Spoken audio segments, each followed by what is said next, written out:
When my own son shoved me in front of our family and yelled, "Don't ruin my mom's party," I felt something inside me snap, but I had no idea that 1 hour later, both of them, my son and my wife, would be crying in absolute panic, begging me to come back. You ever live through a moment that feels so wrong, so shocking, so disrespectful that you don't even know whether to explode, walk away, or pretend it didn't happen? That was me standing in my own house, watching my son shove me aside like I was the problem, like I didn't belong, like I was an outsider at my own wife's birthday party. And as everyone turned to stare, as judgment filled the room, all I could hear in my head was one question repeating like a warning siren: how did my family get to this point? But here's where the story twists, because just 60 minutes later, after I walked out without a word, after the party went silent, after the laughter drained from the room, I got a call. A call filled with shaking voices, crying, panic, and fear, because something happened that none of them expected. And it forced all of us to confront the truth we had been avoiding for years. If you've ever felt unappreciated, misunderstood, or taken for granted by the people you sacrifice everything for, if you've ever been the quiet one, the strong one, the one who absorbs pain so others can shine, then you need to hear this story until the very end. Because what happened that night changed my family forever. When my son shouted at me in front of everyone, it wasn't just the words that cut through me, it was the way he looked at me in that moment. Like I was the intruder. Like somehow his mother's happiness depended on me disappearing for a while. The room fell quiet, and I remember feeling the air thicken as guests pretended not to stare, as if silence could soften the blow. I felt something raw tightening in my chest, something between shame and disbelief, something I hadn't felt in years. Because this wasn't just a son yelling at a father. It was the eruption of everything we had been avoiding, everything we had buried under routines, roles, responsibilities. It was the truth finally screaming out loud. I stood there, trying to swallow the shock, telling myself not to overreact, because fathers are supposed to be calm, steady, emotionally bulletproof. But there's a moment in a man's life when even the quiet ones, even the patient ones, even the selfless ones realize they've been absorbing too much for too long. And that realization doesn't come gently. It breaks through like a storm. As I looked at my son's trembling hands, the way his chest rose and fell with anger, I knew the shove wasn't about the party. It was everything he hadn't said, everything I hadn't taught him how to say, everything we never created space to talk about. And that hurt more than the public embarrassment. My wife rushed over trying to calm him, trying to smooth the moment, pretending the tension could be folded away like a wrinkled napkin. But I saw something in her eyes too, a pressure, an expectation, a fear that this night, her night, would be ruined. She was juggling guests, appearances, emotions, and suddenly I wasn't her partner in that moment. I was another problem standing in her way. And that's when it hit me. Sometimes the people you love don't realize you're carrying the weight with them because they've gotten used to you holding it quietly. They forget you have limits. They forget you can hurt. They forget you're human. As the room whispered around us, my mind started replaying moments from years earlier. Late nights when I worked just to keep things stable, the quiet sacrifices no one saw. The times I made sure their lives were comfortable even when I was struggling inside. I remembered the birthdays I planned for them, the surprises, the moments I tried to create joy even when I had none left in me. And now here I was, being told I was ruining a celebration simply by existing in a moment that didn't fit their expectations. Suddenly, I questioned every decision I had made, every time I chose to stay silent, every time I prioritized peace over communication.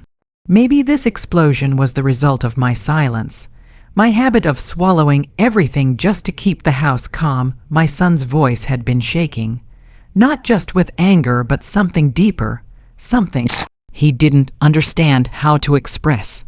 And beneath my own hurt, I could feel a different kind of ache rising. A father's ache, the kind that asks, where did I fail him?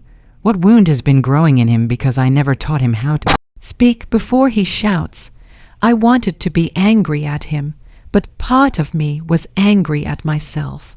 Not for one moment or one mistake, but for years of emotional shortcuts, years of assuming that my presence alone was enough. I was there physically, but maybe I wasn't there in the way he needed, in the way that builds emotional language instead of emotional explosions. Guests pretended to turn back to their conversations.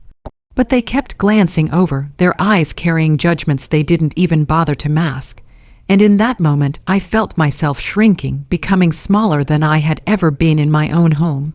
That's a strange feeling, to be a stranger in the place you built, to feel unwelcome among the people you provide for. I could feel the humiliation settling in my bones, but beneath it was something even heavier. The realization that my family didn't see me the way I thought they did. Not as a leader, not as a protector, not as a foundation. Just as someone who should step aside to keep the peace. My instinct was to lash out, to defend myself, to reclaim the respect that had slipped out of my hands. But something stopped me. Maybe it was the look in my son's eyes, the mix of anger and fear. Maybe it was the tiredness in my wife's face. Maybe it was my own exhaustion from years of being strong. So instead of exploding, instead of arguing, instead of explaining myself in a room full of people who would twist the story before the night ended, I took a breath. A slow, heavy breath that tasted like surrender and clarity at the same time. And as my son stood there shaking, waiting for my reaction, I realized he had no idea how much damage those words had caused. And I had no idea how much pain he had been carrying. This moment wasn't random. It wasn't sudden. It was the final crack in a wall we had all been ignoring. A wall built from silence, misunderstandings, unspoken expectations, and the quiet assumption that love automatically means understanding. But love doesn't guarantee connection. It doesn't guarantee communication. It doesn't guarantee respect unless you nurture it, teach it, reinforce it. And for the first time, standing in that crowded room, feeling the weight of 100 unspoken stories pressing against my chest, I finally understood that this wasn't just his son losing control. This was a family showing its fractures, fractures we had all contributed to without realizing it. When I stepped outside that house, I didn't slam the door, didn't shout, didn't look back. I just walked, slowly at first, like a man trying to make sense of the ground under his feet, then faster, like someone trying to outrun a feeling he couldn't name. The night air was cold enough to sting, but somehow it felt cleaner than the air I had been breathing inside. The distant sounds of laughter and music faded behind me, replaced by a silence that felt almost too honest. For the first time that evening, I could hear myself think without the noise of judgment, without the pressure of pretending everything was fine. That walk wasn't planned, it wasn't dramatic, it wasn't meant to teach anyone a lesson. It was survival. A father walking away before hurt turned into words. He couldn't take back. Every step I took peeled away another layer of tension. But beneath it was something that hurt more deeply, the realization that I had been living as a ghost in my own home, the quiet one, the dependable one, the one whose feelings were assumed, never asked about. People think the ones who stay silent are the strongest. But sometimes silence is just the last language. A tired heart knows how to speak. And that night, my silence was louder than my presence. As I walked into the dim streets, I wasn't just leaving a party. I was stepping out of a story that had slowly stopped including me. There's something about distance that forces clarity. When you're no longer in the room where the conflict happened, your mind starts replaying the moment from angles you couldn't see before. The shove, the words, the looks, the tension, it all played back, but this time it hit differently. This time I saw myself not as the victim, but as a man who had been living on emotional autopilot for far too long. I noticed how heavy my shoulders felt, like I had been carrying years of unspoken frustrations without realizing the weight. I wondered how many times I ignored small disrespect because I didn't want to ruin the mood, how many times I forced myself to swallow discomfort for the sake of keeping the peace, how many times I let things slide because I thought the family needed harmony more than honesty. But harmony built on silence isn't peace, it's a slow erosion. And eventually, something gives. That night, it gave in the form of my own son's outburst, a spark that ignited everything we refused to face. And as painful as it was, I started to see it for what it truly was, a mirror. A reflection of the emotional gaps I had left unaddressed. Thinking they didn't matter, I walked past the park, past the empty street corners, past the dim glow of streetlights, trying to find a place where my breathing felt normal again. And somewhere in that walk, I asked myself the question I had avoided for years. When was the last time I allowed myself to feel, really feel, something without burying it under responsibility? When did I become the man who absorbed but never released, who listened but rarely spoke, who remained present yet emotionally distant without realizing it? The answer didn't come in words. It came in a wave of sadness that washed over me so unexpectedly, I had to stop walking. I stood still, hands in my pockets, feeling like a man mourning a version of himself he had forgotten to nurture. The distance from the house gave my mind enough space to see the moment from my son's side. He was overwhelmed, anxious about the party going smoothly for his mother, afraid of anything going wrong. Maybe that shout wasn't about disrespect, but about pressure he didn't know how to handle, pressure he shouldn't have been carrying alone. Maybe he learned from me, the man who never showed when he was struggling, that emotions should be swallowed until they come out in bursts. And that realization pierced deeper than all the humiliation I felt earlier. I wasn't just walking away from them. I was walking toward understanding. That walk became a turning point because it gave me clarity I never would have found inside that crowded room. Sometimes stepping out of the noise is the only way to hear the truth. My phone vibrated a few times as I walked. Calls I refused to check because I needed space to breathe before I let anyone else back into my world. I wasn't trying to scare them. I wasn't trying to punish them. I just needed to feel like myself again, separate from the expectations, from the pressure, from the emotional weight I had been carrying alone.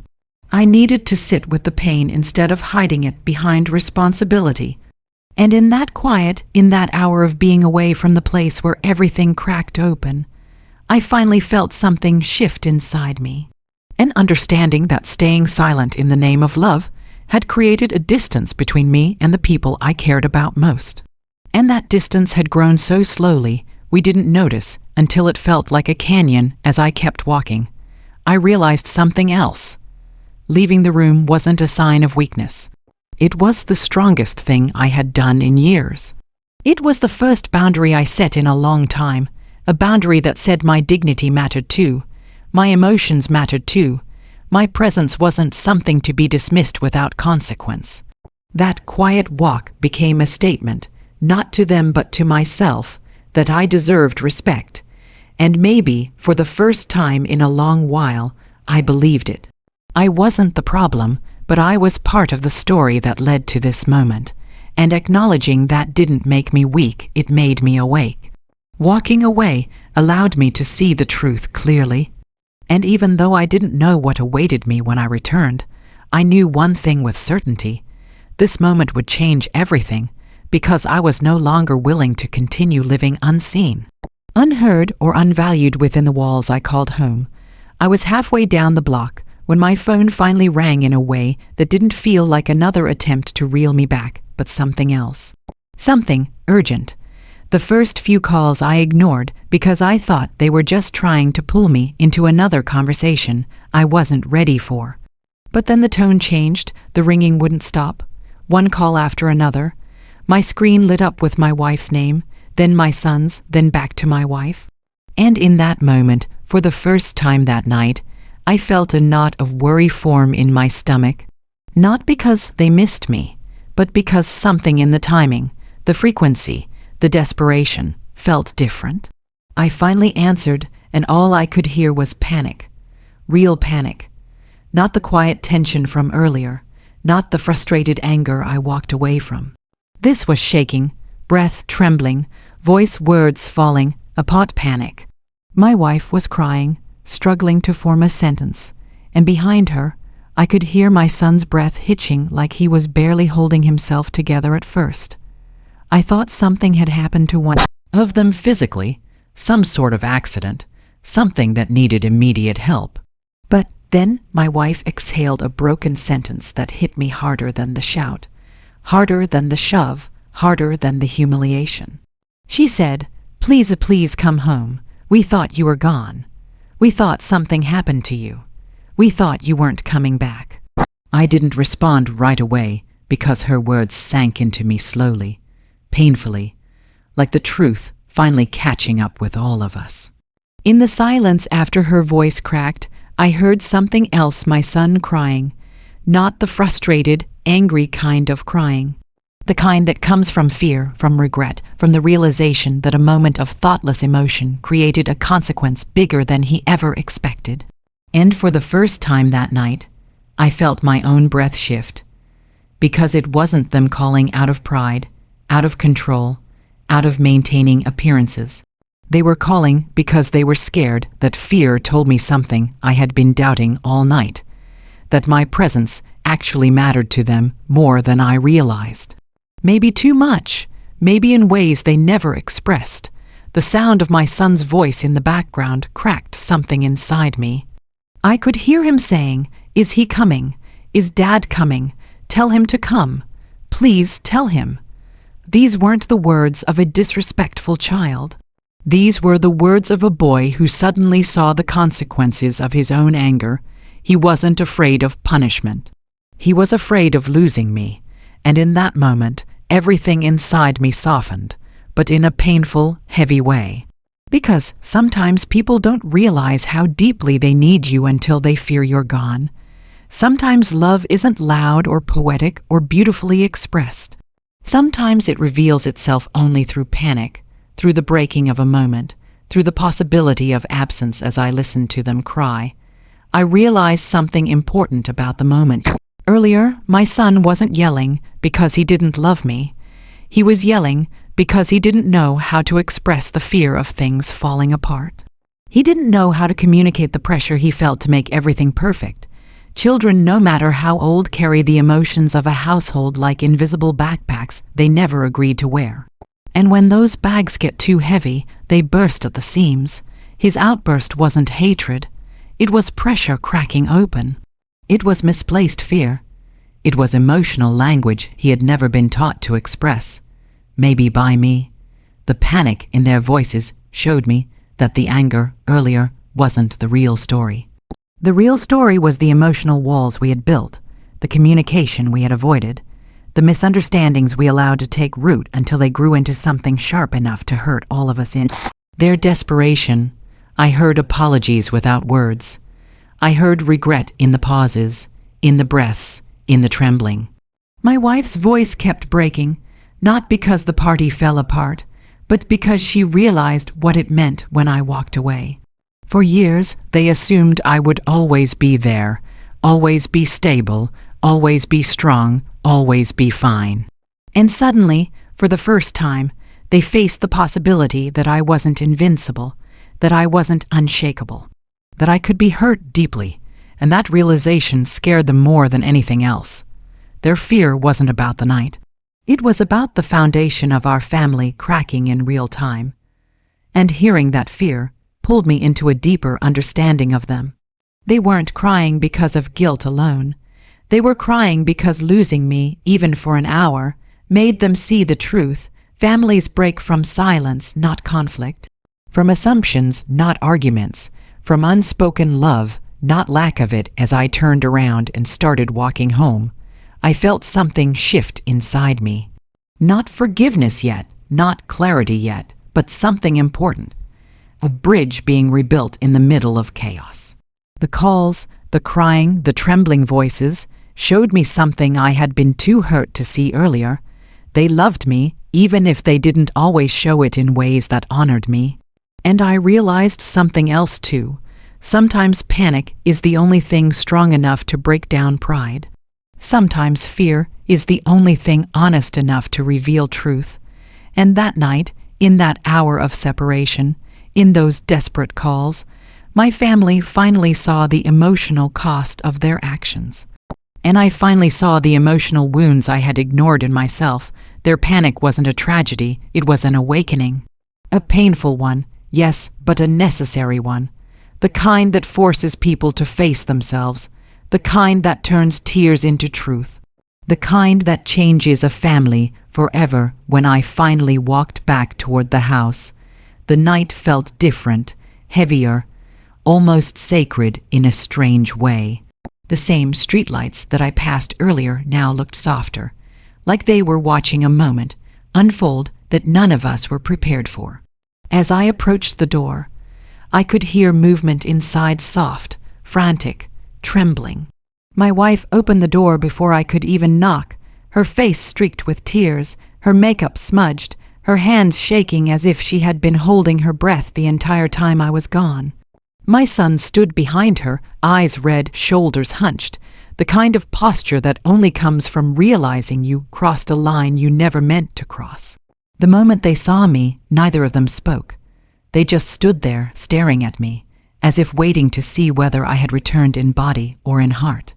And for a moment, none of us moved. It was the quietest, heaviest silence I'd ever felt with them. A silence that forced the truth into the open without a single word. I stepped inside slowly, feeling the weight of the night settle around us. The house looked different now. The decorations felt out of place. The music had stopped. The laughter from earlier had turned into a ghost, lingering in the corners of the room. Every inch of the house carried the echo of what had happened, like the walls themselves were holding their breath. My son took a step forward, and before he could speak, his voice cracked. He tried again, but nothing came out. Instead, tears rolled down his cheeks, heavy and ashamed. He wasn't crying because he was in trouble. He wasn't crying because he feared punishment. He was crying because he realized the weight of his own actions in a way that hit deeper than any lecture could. And watching him struggle to find words made me realize something no parent wants to admit. Sometimes our children hurt us not because they don't love us, but because they're overwhelmed by emotions they don't know how to handle. And that doesn't make the pain less real, but it does make the healing possible. My wife reached for my hand, and when she touched it, her fingers trembled. She whispered, "I'm so sorry." But the apology wasn't only for the moment at the party. It was for years of things left unsaid, things brushed aside, things ignored for the sake of appearances or convenience or routine. It was an apology for forgetting that the quiet ones still bleed, for forgetting that the strong ones still feel, for forgetting that patience doesn't mean invulnerability. And I felt myself soften, not because the hurt had disappeared, but because I finally saw the truth written across their faces. They didn't want to lose me, they didn't want to be right. They just wanted to feel safe, and somewhere along the way we had stopped making space for each other's feelings. We started assuming, we started expecting. We started drifting, quietly, silently, unknowingly. We sat down in the living room, not to fix everything in one conversation, but to face what we had been avoiding. The air was thick, not with tension now, but with vulnerability. My son finally whispered, "I didn't mean it. I just didn't want Mom's night to get ruined." His voice broke halfway, and he wiped his face with the back of his hand, like a child again, not the young man he was trying so hard to be earlier. And I realized something powerful in that moment. He wasn't protecting the party, he was protecting the image of happiness. Protecting the idea that everything was perfect, protecting his mother from stress, protecting the family from any disruption. And in that pressure he cracked, he carried expectations he didn't know how to release, and the frightening part was that he learned that from me. I was the one who always kept everything together. I was the one who maintained peace without voicing pain. I was the one who made it look easy to bury emotions under responsibility, and he followed that pattern until it became too heavy for him to hold. The outburst wasn't rebellion. It was emotional overflow. My wife admitted she had been overwhelmed too. That she had been trying so hard to make the night perfect she didn't see the storm building inside the family. She said she didn't realize my silence that night wasn't indifference but hurt. She didn't realize that when I stepped back earlier, I wasn't withdrawing. I was breaking.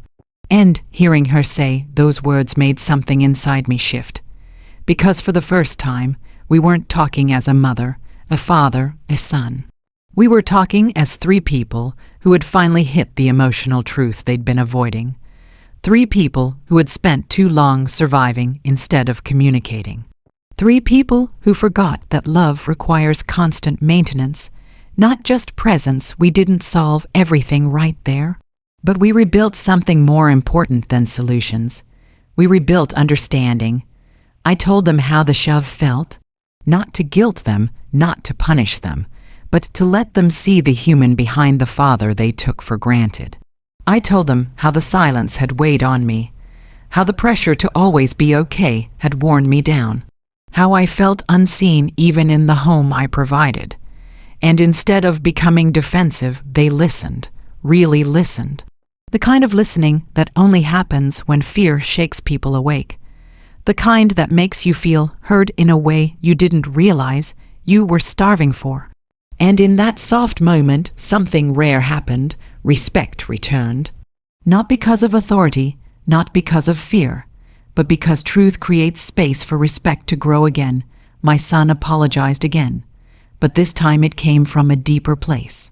He leaned into me slightly, like he wanted reassurance that I was still there, that he hadn't broken something beyond repair. And I placed my hand on his shoulder, not as forgiveness but as connection. My wife rested her head in her hands, finally letting herself feel the weight she had been carrying too. And in that fragile, honest space, we started building a new foundation, a foundation made not from expectations but from communication, not from silence but from truth, not from maintaining appearances but from protecting one another's hearts. And that night, as I looked at them shaken, humbled, open, I realized that sometimes a family needs to break in order to rebuild. Sometimes hurt becomes the doorway to healing. Sometimes tears reveal truth's laughter never will. And in that moment, surrounded by the people who hurt me and feared losing me in the same breath, I understood that love isn't perfect. It's repaired, it's rebuilt, it's chosen again and again, especially after the fracture.